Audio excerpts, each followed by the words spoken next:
どうもー、こんにちは。いやー、今までいろいろな時計を紹介してきましたけど、やっぱりですね、私の金銭に触れたものを取り上げてきたんですが、たまにはもっと公平無私な情報もお届けしようと思いまして、今回はスイス腕時計人気ブランドトップ10をお送りしようと思います。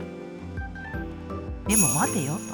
と。いや、一体何をもって人気なんだいって視聴者の皆さん、鋭いのでね、お気づきだと思いますけれども。そうなんですよね。人気って一口に言っても難しいと思うんですよね。特にランキングにするのは。なんですけど、モルガン・スタンレーとリュクスコンサルトが毎年スイス時計の推定販売収益なんかを発表していまして、この前2023年の数値が出たんですよね。それに乗っかる形でやってみようと思います。つまりですね、売上が多いブランドイコール人気っていう解釈のもと話を進めていきますので、そういうことで一つよろしくお願いしたいんですけれども、はい。で、あと一つ注意と言いますか、このランキングなんですけど、あくまでもスイスの時計ブランドの推計を出しているようで、スイス以外のブランドは対象外なので、そこはご承知おきください。なので、グランド成功とか入っていないんですが、ただ、リシュモングループのランケは入っていたので、まあ、そんな感じです。それから、ちなみになんですけど、スイスの時計ブランドってどのくらいあるのかなと思って調べてみたんですが、だいたい350社くらいあるらしいんですよね。一般的に知られているブランドの数と比べると、めちゃくちゃ多く感じますよね。その中のトップ10なので、まあ、どれもすんごい人気ブランドと思ってもらって構わんよってことなんですよね。はい。では、スイス腕時計人気ブランドランキングのコーナーです。それではご覧ください。どうぞ。Music Station City Single Ranking。あ、間違えた。Watch Review Association Swiss Watch Ranking No.10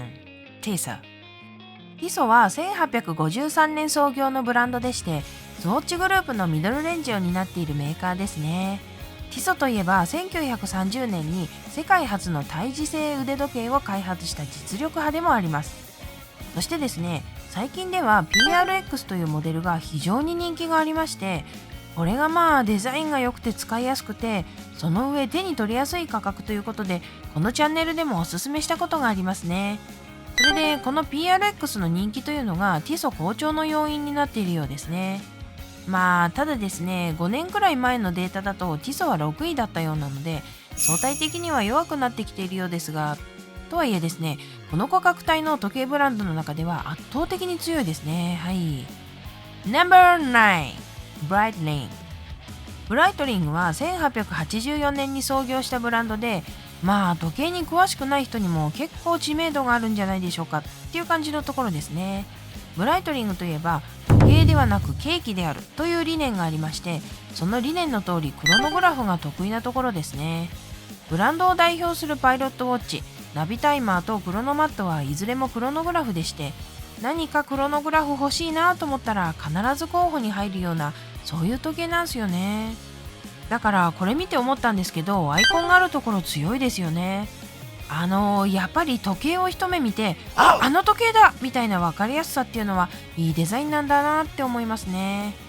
というわけで、ブライトリングのクロノグラフおすすめでございます。はい。No.8 バシュロン・コンスタンタン。バシュロン・コンスタンタンは1755年創業の歴史あるブランドで、世界最古の時計ブランドという説もあるところですね。そして世界三大時計ブランドでもあるということで、まあ超絶名門でございますね。バシュロンの人気モデルといえばオーバーシーズや56でしょうか。私はザ・ドレスウォッチのパトリモニーも好きですし、あとは名作を復刻したヒストリークシリーズは大好物ですね。バシュロンはこの年初めて売り上げが10億スイスフランを突破したということで好調なんですね。さすが三大ブランドなんですが、正直8位というところには少し物足りなさを感じてしまいますね。バシュロンといえばこのモデルみたいなアイコンがパテックフィリップとかオーデマピゲよりも弱い気がするんですよね。まあ通好みな時計が多いので仕方がないかもしれませんが、はい。No.7 ロンジン。ロンジンは1832年創業のブランドで、スウォッチグループのハイレンジを担っているメーカーですね。私のロンジンのイメージは古豪なんですけれども、昔というのはクォーツショック前ですけど、それはもう名門といった具合でしたね。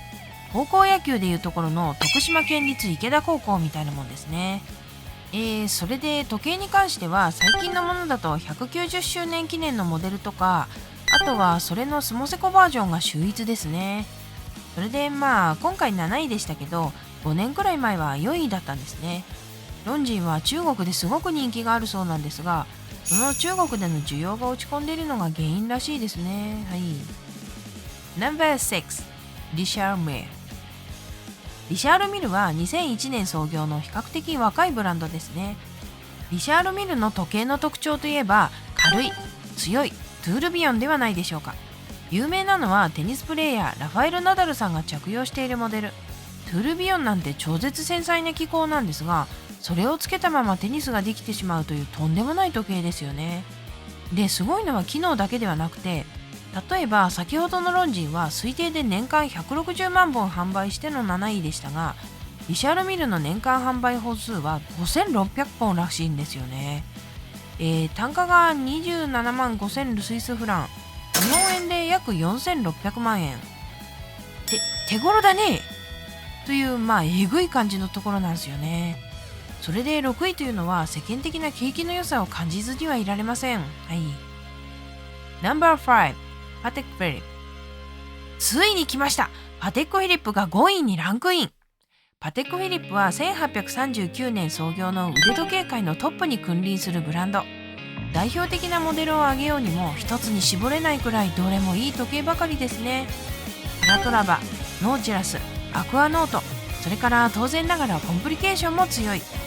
レンジカレンダーはパテック・フィリップが生み出した傑作機構ですし、ワールドタイムは私がすごく好きな機構ですし、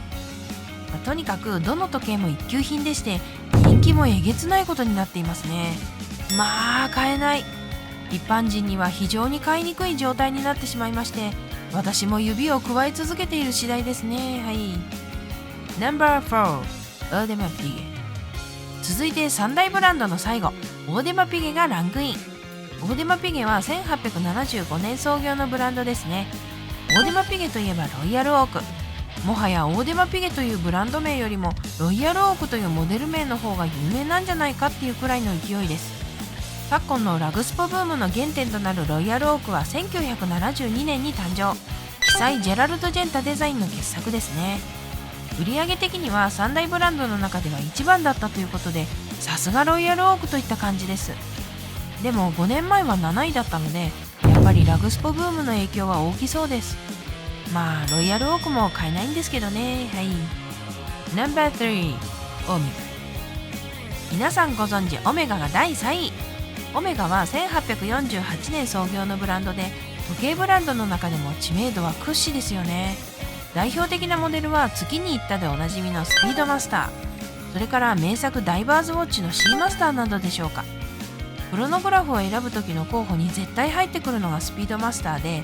ダイバーズウォッチを選ぶ時の候補に絶対入ってくるのがシーマスターという感じで、もう定番中の定番ですね。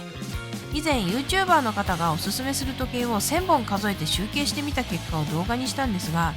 やっぱりオメガが強くてシーマスターがかなり押されていましたね。ということで結構順当な感じのする順位ですね。はい。No.2 カルティエ。ここに来てのカルティエ、いやすごいなと思ってしまいましたが、カルティエは1847年創業のブランドで、時計というよりは宝飾ブランドのイメージが強いですよね。ところがカルティエは1904年に世界初の男性用腕時計を作ったという歴史がありまして、腕時計製造に関してもかなり歴史のあるところなんですね。で、その世界初の男性用腕時計というのがカルティエを代表するモデルサントスで、これはですね、このチャンネルでも激推ししている時計です。あとはタンクシリーズも非常に人気がありまして、むしろカルティエの時計といえばタンクをイメージする方が多いんじゃないかと思います。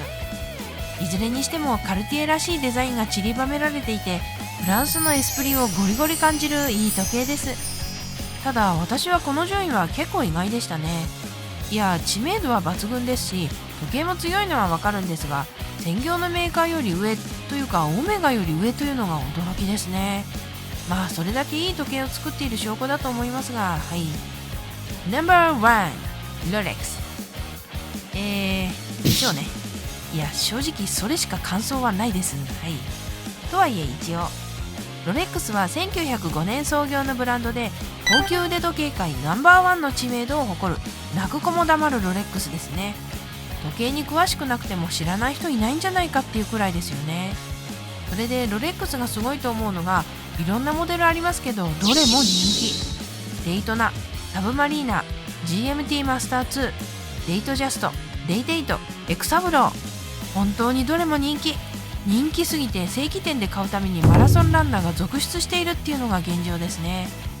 さらになんですけど、今回のデータ、ロレックスがえげつないことになっておりまして、推定の売上が100億スイスフランを超えていまして、さらに小売市場のシェアが 30% を超えているということで、もう圧倒的なんですよね。いやえぐいて、ロレックス人気だなっていうのは誰もが知るところですが、改めて数字で比較するととんでもないってことがわかりますね。はい。ということで、スイス腕時計人気ブランドランキングをお送りしましたが、いかがだったでしょうか。トップ10のブランドを並べてみると、すごく順当だなっていう感じがしますね。